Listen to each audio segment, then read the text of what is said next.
दोस्तों आज के वीडियो से हम शुरुआत करने जा रहे हैं बायो के सेक्शन की। जी हाँ, आज से हम बायो के एक एक टॉपिक को बहुत अच्छे से और डिटेल से समझने की कोशिश करेंगे। तो चलिए बिना टाइम गवाए वीडियो की शुरुआत करते हैं। सबसे पहले अगर हम बात करें बायोलॉजी, आपको पता होगा विज्ञान की 3 शाखा फिजिक्स, केमिस्ट्री और बायो। तो आज हम बायो से शुरुआत करते हैं। बायोलॉजी का जो जनक मानते थे वो उस समय माना जाता था अरस्तु को। जी हाँ, शुरुआत में हम केवल जीव जंतुओं के अंदर ही प्राणों को माना जाता था, तो एक ही शाखा मानते थे जिसे हम जीव विज्ञान। लेकिन आगे चलकर एक व्यक्ति है जिसका नाम हुआ करता था जगदीश चंद्र बोस। ध्यान से सुनिएगा, जगदीश चंद्र बोस ने एक यंत्र बनाया जिस यंत्र का नाम था केस्कोग्राफ। और केस्कोग्राफ यंत्र से पता चला कि भैया पेड़ पौधों में भी क्या होती है, वृद्धि। आपसे क्वेश्चन एग्जाम में पूछा जाएगा कि पेड़ पौधों में वृद्धि का पता लगाने के लिए कौन से यंत्र का प्रयोग करते हैं, तो वो यंत्र कौन सा रहेगा आपका, केस्कोग्राफ। और केस्कोग्राफ से अपन पौधों में वृद्धि पता कर सकते हैं। तब से विज्ञान की एक दूसरी शाखा का जन्म हुआ जिसे हम दूसरे नाम से जानते हैं। तो बायोलॉजी की वहां से होगी 2 शाखा। एक शाखा को बोला गया पादप जगत, जिसमें अपन पेड़ पौधों के बारे में अध्ययन करते हैं। और एक शाखा को बोला गया आपका जंतु जगत, जिसमें हम जंतु के बारे में क्या करते हैं, स्टडी यहां पर करते हैं। पादप जगत का जो पितामह है वो माना जाता है थियोफेस्टस को।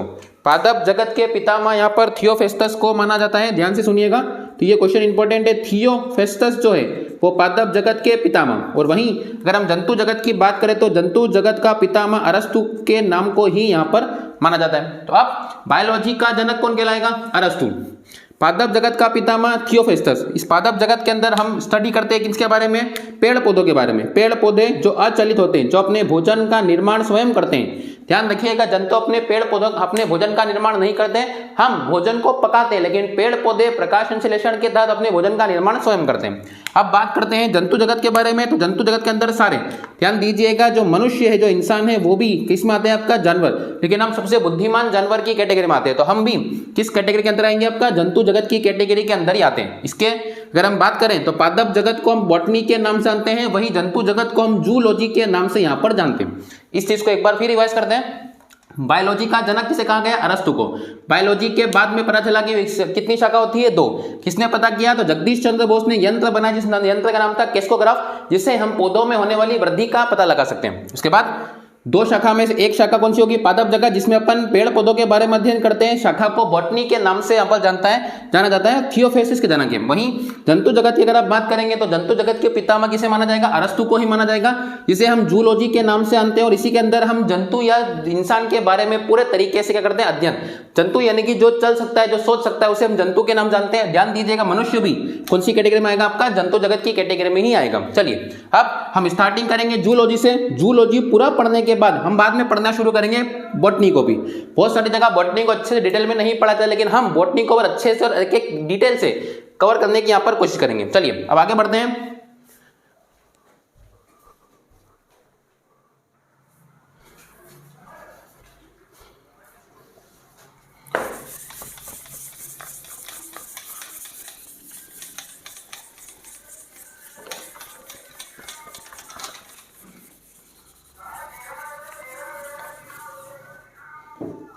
चलिए अब एक चीज ध्यान से सुनिएगा, हम स्टार्ट करने वाले हैं किसको, जूलॉजी, अर्थात जंतु जगत के बारे में हम पढ़ने जा रहे हैं।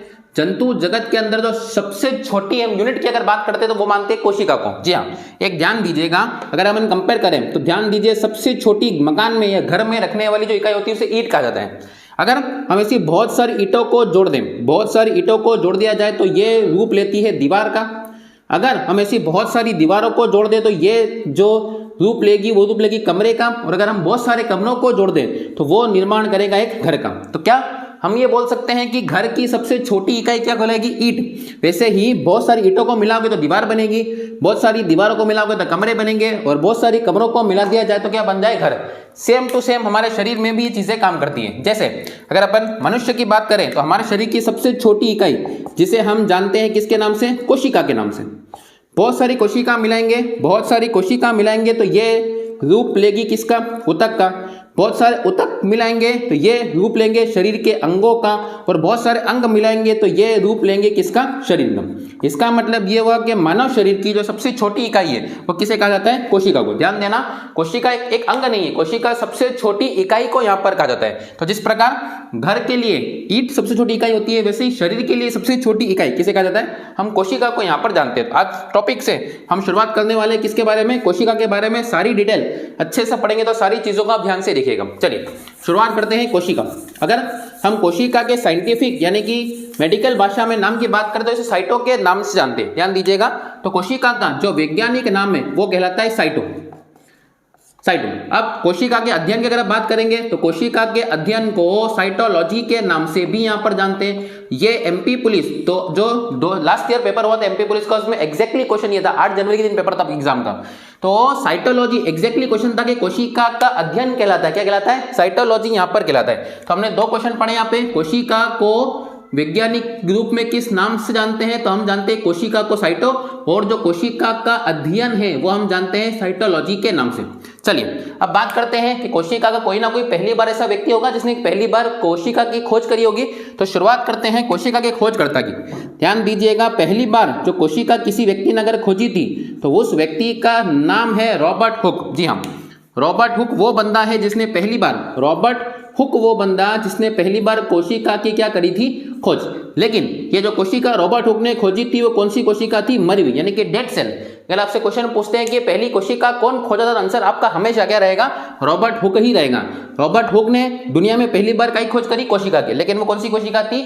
मरी हुई, यानी कि डेड सेल की खोज की गई थी। लेकिन अब क्वेश्चन को थोड़ा घुमा के पूछा जाएगा, तो क्वेश्चन पूछेंगे बताइए जीवित कोशिका की खोज, जो लिविंग कोशिका है, जीवित कोशिका की खोज किसके द्वारा की गई? तो ध्यान दीजिएगा, जो जीवित कोशिका खोजी गई है वो लिविंग सेल, पता ना, तो याद देखिए नाम थोड़ा मैच होगा, एंटोनियो ल्यूवेनहॉक। जी हाँ, एंटोनियो ल्यूवेनहॉक के जो द्वारा खोजी गई कौन सी कोशिका थी? वो जीवित कोशिका की यहाँ पर खोज की गई थी। दोनों क्वेश्चन को फिर ध्यान से सुनिए। अगर हम बात करते हैं कोशिका के खोजकर्ता की, तो रॉबर्ट हुक ये दुनिया की पहली कोशिका थी, लेकिन कोशिका कौन सी थी? मरी हुई कोशिका। वहीं अगर हम बात करते हैं जीवित कोशिका के बारे में, तो जीवित कोशिका खोजी गई थी किसके द्वारा? एंटोनियो ल्यूवेनहॉक के द्वारा। जो कौन सी कोशिका थी आपकी? जीवित कोशिका यहाँ पर हुआ करती थी। चलिए अब आगे चलकर 2 लोग आए थे जिनका नाम था श्लाडेन तथा श्वान। ध्यान दीजिएगा, श्लाडेन तथा श्वान ये वो 2 व्यक्ति हैं जिन्होंने कोशिका का क्या दिया था? सिद्धांत। जी हाँ, तो कोशिका का सिद्धांत जो है वो किसके द्वारा दिया गया था? श्लाडेन और श्वान।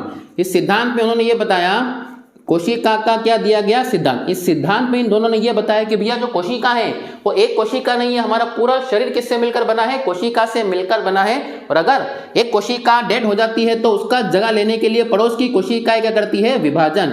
ये सारे प्रिंसिपल की जानकारी हमको कौन दिया था? श्लाडेन तथा श्वान। तो यहाँ से हमको 3 क्वेश्चन की जानकारी मिली जो बहुत हमारे लिए जरूरी है। पहला, कोशिका खोजकर्ता किसे मानते हैं? तो रॉबर्ट हुक। लेकिन कौन सी कोशिका थी? मरी हुई।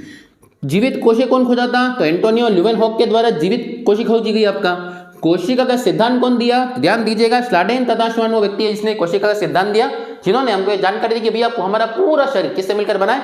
कोशिका से मिलकर बना है। ध्यान दीजिएगा, कोशिका जो होती है वो काफी ज्यादा हमारे छोटी, मतलब आपको उसको देखने के लिए माइक्रोस्कोप का प्रयोग करना पड़ेगा। अगर मैं बात करूं, आप A4 साइज पे अगर एक पेन से डॉट बनाते हैं तो उस डॉट के अंदर लगभग 25 से 30 कोशिका आ सकती है, उतनी छोटी कोशिका होती है आपका। तो ये सारी खोज है जो है किसके द्वारा की गई? इन्हीं के द्वारा की गई।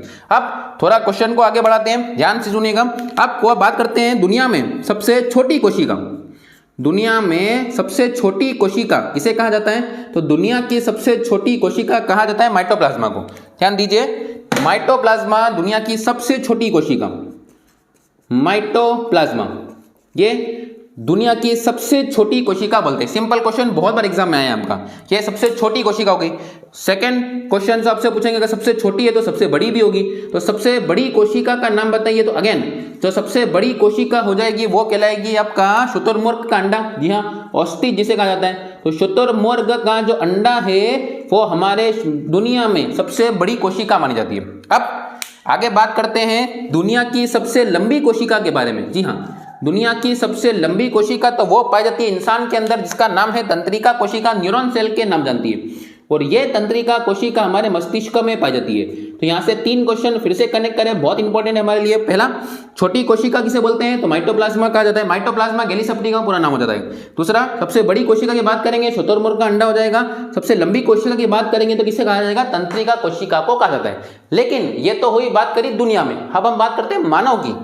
हमारे ये तीनों तो हमारे शरीर में नहीं पाई जाती है। तो अब अगर अपन मानव की बात करते हैं तो मानव के अंदर सबसे छोटी कोशिका जो कहा जाता है वो कहा जाता है किसके, शुक्राणु या पुरुष का स्पर्म। जी हाँ, शुक्राणु को इंग्लिश में स्पर्म के नाम जानते हैं, जो केवल और केवल किसमें पाया जाता है, मेल में।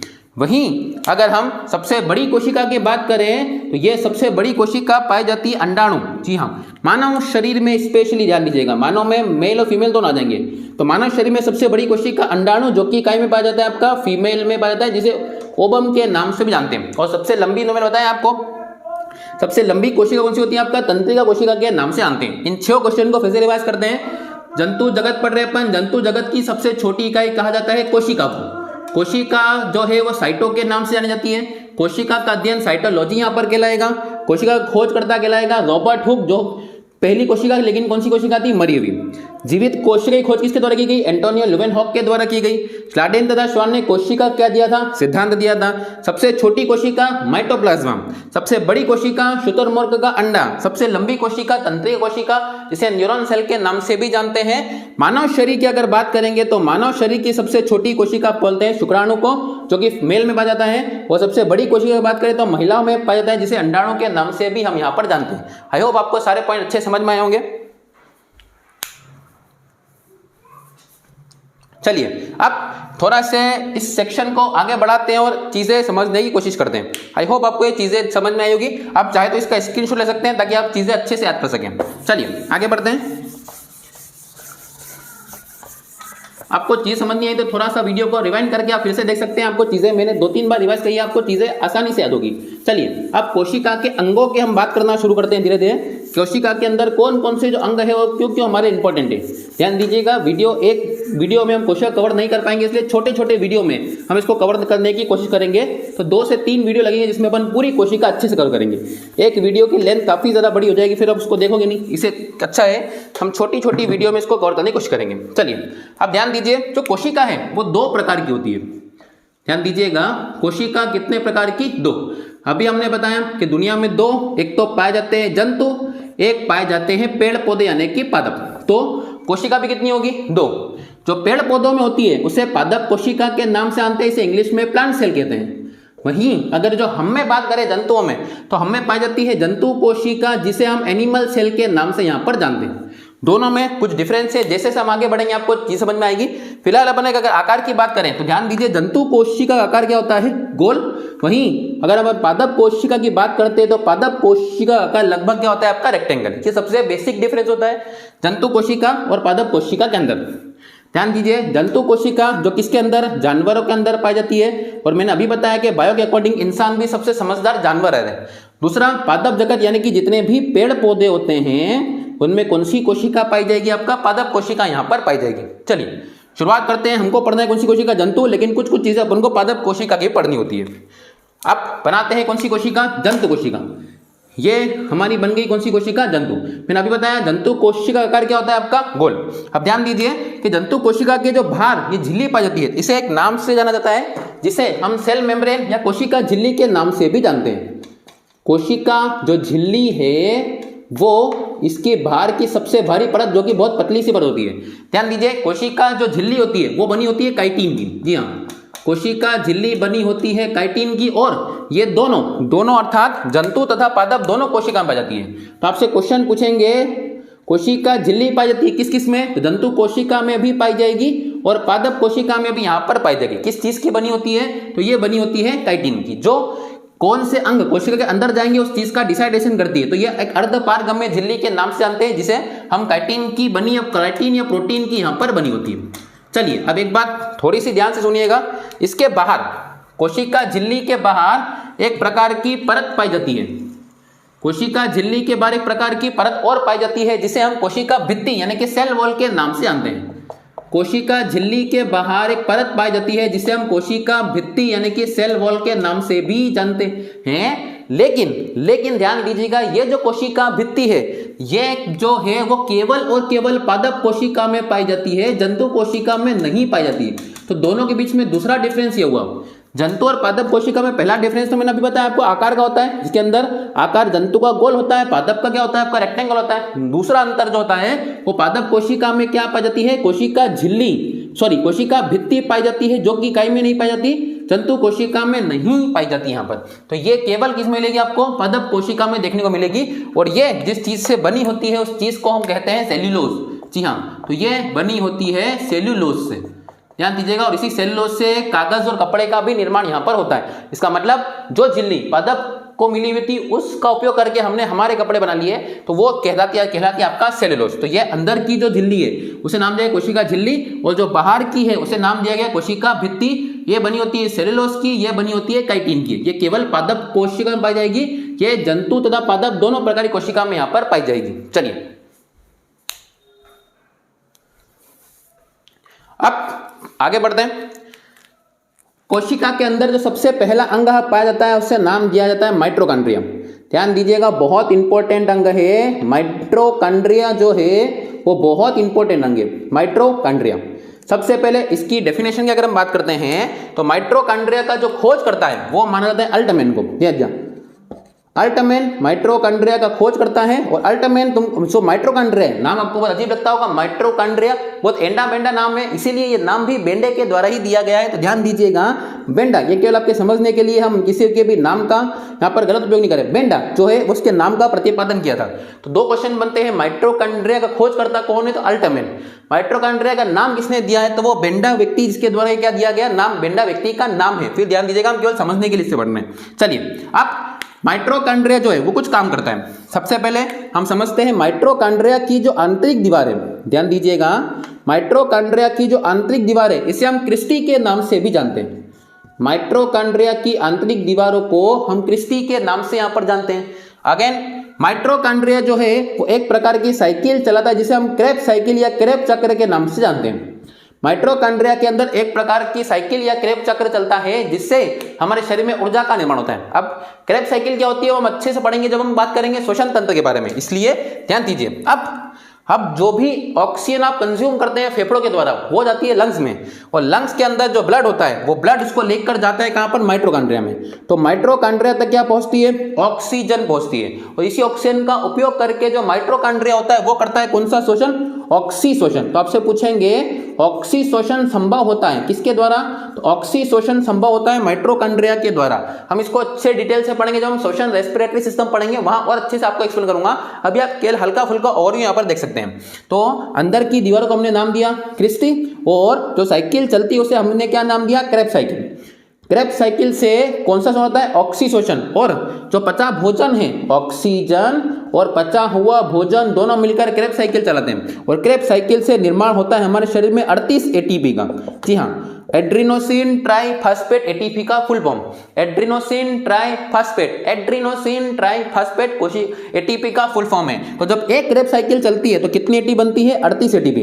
क्रेब्स साइकिल किसकी उपस्थिति में चलेगी, तो ऑक्सीजन और पचे भोजन की उपस्थिति में बनेगी क्रेब्स साइकिल, और 38 एटीपी। और यही 38 एटीपी मिलकर हमारे शरीर में निर्माण करती है किस चीज का, ग्लूकोज का।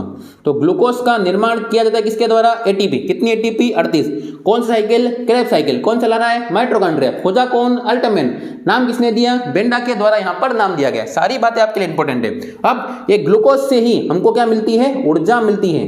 कितनी ऊर्जा मिलती है, तो 4.2 किलो कैलोरी। जी हाँ, एक जो ग्लूकोज है वो हमको कितनी ऊर्जा देता है, 4.2 किलो कैलोरी यहां पर ऊर्जा देता है, और हमको दिन भर सर्वाइव करने के लगभग 2500 कैलोरी की आवश्यकता पड़ती है। इसका मतलब ये जो ऊर्जा का निर्माण है वो किसके द्वारा किया गया, माइटोकॉन्ड्रिया के द्वारा किया गया। इसी कारण से माइटोकॉन्ड्रिया को जो है, इसी कारण से माइटोकॉन्ड्रिया को कोशिका का पावर हाउस यानी कि शक्ति ग्रह के नाम से भी जानते हैं। आपसे क्वेश्चन पूछेंगे कोशिका का पावर हाउस कहा जाता है किसे, तो माइटोकॉन्ड्रिया को कोशिका का पावर हाउस के यहाँ पे नाम से जानते हैं। बहुत इंपॉर्टेंट बात आपके लिए। तो हमने इसमें पढ़ा कि माइटोकॉन्ड्रिया की आंतरिक दीवार क्या कहलाएगी, क्रिस्टी कहलाएगी। अल्टमैन ने खोज करी है, बेंडा ने नाम दिया है। कौन साइकिल चलाएगा, क्रेब्स साइकिल। किसकी उपस्थिति में, ऑक्सीजन और पचे भोजन की उपस्थिति में क्या बनाएगा, क्रेब्स साइकिल। कितनी एटीपी का निर्माण करेगा, 38 एटीपी बनाएगा।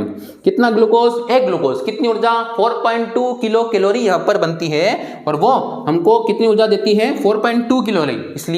इसीलिए माइटोकॉन्ड्रिया को कोशिका का क्या कहा जाता है, पावर हाउस के नाम से यहाँ पर जानते हैं। अब हमने पहला कोशिका का अंग पढ़ा जिसे हमने क्या नाम दिया, माइटोकॉन्ड्रिया के यहाँ पर नाम दिया। चलिए एक अंग और पढ़ते हैं, फिर आगे बढ़ते हैं चीजों को।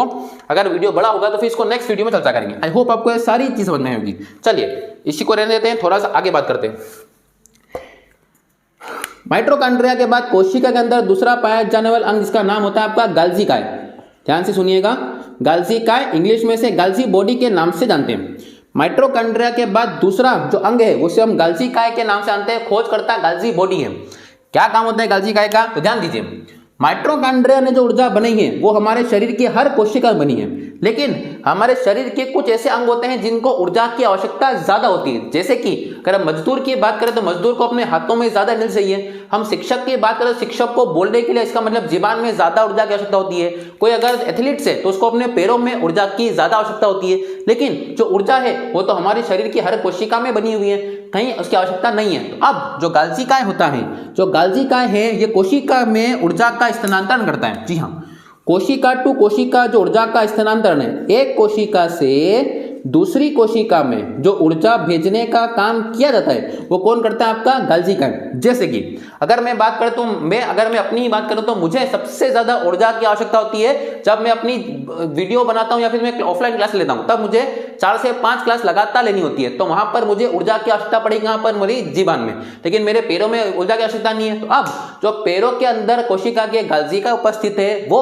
सारी की सारी ऊर्जा कंज्यूम करेगा और सारी ऊर्जा कहां छोड़ देगा, मेरी जीवन के अंदर सारी की सारी ऊर्जा को छोड़ देगा। लेकिन अगर ध्यान दीजिए गाल्जी काय नहीं होता तो मेरी जीवन के अंदर मान ली जितनी भी कोशिका थी वो आधे घंटे में क्या हो जाती, खत्म, और आधे घंटे के बाद सारी ऊर्जा खत्म हो जाती। तो ऊर्जा खत्म होने के बाद जीवन चलती नहीं, और अगर पूरी खत्म हो जाती तो सोचिए ऊर्जा पूरी खत्म होने के बाद तो खत्म हो गई। ध्यान दीजिए, इसीलिए सबसे ज्यादा ऊर्जा जो है वो कौन ट्रांसफर करता है, गाल्जी काय। एक और बात ध्यान दीजिए, हमारे शरीर में सबसे पहले ऊर्जा कहीं भेजी जाती है तो हमारे ब्रेन में भेजी जाती है। जी हाँ, हमारे शरीर में जो ऊर्जा बनी है, माइटोकॉन्ड्रिया ने ऊर्जा बनी है, वो सबसे पहले गाल्जी काय कहां भेजता है, हमारे मस्तिष्क को भेजता है, क्योंकि मस्तिष्क ही हमारे शरीर का एमसीबी है। लेकिन जिस दिन आपका उपवास होता है, आपने खाना नहीं खाया होगा, उस दिन ध्यान दीजिए माइटोकॉन्ड्रिया केवल ऑक्सीजन को मिलाकर ऊर्जा बनाएगा, इतनी ऊर्जा बन नहीं पाएगी और इसीलिए ऊर्जा आपके ब्रेन में नहीं पहुंचेगी। जैसे ही ऊर्जा अगर आपके ब्रेन में नहीं पहुंचेगी तो फिर आपको शुरू होने आएंगे चक्कर। इसलिए जिस दिन आप भूखे रहोगे देखना आपको उस दिन चक्कर आना शुरू होंगे। क्यों? क्योंकि आपके ब्रेन को ऊर्जा की पूर्ति नहीं हो पाई, इसलिए आपको क्या आने शुरू हो जाएंगे, चक्कर आना शुरू होंगे। इसीलिए भरपूर भोजन और ऑक्सीजन की आपको आवश्यकता पड़ती है। तो गाल्जी काय खोज करता गाल्जी बॉडी है, और यही गाल्जी काय जो है वो एक कोशिका से दूसरी कोशिका में क्या करता है, ऊर्जा का स्थानांतरण यहां पर करता है। आई होप आपको ये सारी चीज समझ में आई होगी। चलिए, अब बहुत सारे अंक बचे, कम से कम 4 से 5 वीडियो लगेगी, हम कोशिका को बहुत डिटेल से पढ़ेंगे यहाँ पर। आई होप आपको चीज समझ में आई होगी। वीडियो अगर पसंद आए तो प्लीज वीडियो को लाइक कीजिए, चैनल को सब्सक्राइब करना बिल्कुल भूलिएगा। मिलते हैं अगली वीडियो में, तब तक के लिए जय हिंद।